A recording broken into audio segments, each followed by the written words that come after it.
ವೀಕ್ಷಕರೇ ನಮಸ್ಕಾರ, ನಾನು ಪೂಜಾ ಹಿರೇಗೌಡರ್.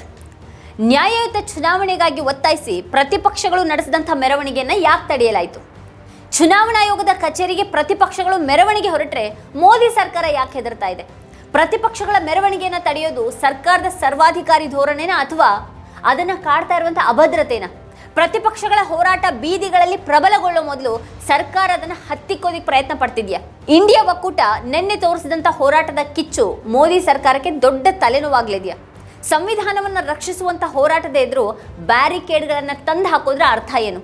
ನಿನ್ನೆ ವಿಪಕ್ಷ ಒಕ್ಕೂಟದ ಪ್ರತಿಭಟನೆ, ಅದರಲ್ಲಿ ಕಂಡಂಥ ಅವರ ಜೋಶ್, ಹಾಗೆ ಅದಕ್ಕೆ ಸರ್ಕಾರ ಪ್ರತಿಕ್ರಿಯೆ ನೀಡಿರುವಂತಹ ರೀತಿ ಎತ್ತಿರುವಂತಹ ಈ ಪ್ರಶ್ನೆಗಳ ಬಗ್ಗೆನೇ ನಾವಿವತ್ತಿನ ವಿಡಿಯೋದಲ್ಲಿ ವಿವರವಾಗಿ ಹೇಳಿದ್ದೀವಿ. ಆ ಸಂಪೂರ್ಣ ವಿಡಿಯೋ ನಮ್ಮ ವಾರ್ತಾ ಭಾರತಿ ಚಾನಲ್ನಲ್ಲಿದೆ. ಕೊನೆವರೆಗೂ ಆ ವಿಡಿಯೋನ ನೋಡಿ. ಆ ವಿಡಿಯೋ ನಿಮ್ಗೆ ಇಷ್ಟ ಆದರೆ ಲೈಕ್ ಮಾಡಿ, ಕಮೆಂಟ್ ಮಾಡಿ, ಹಾಗೆ ಆ ವಿಡಿಯೋದ ಲಿಂಕನ್ನು ನಿಮ್ಮೆಲ್ಲ ಬಂಧು ಮಿತ್ರರಿಗೆ ವಾಟ್ಸಪ್ ಮಾಡಿ.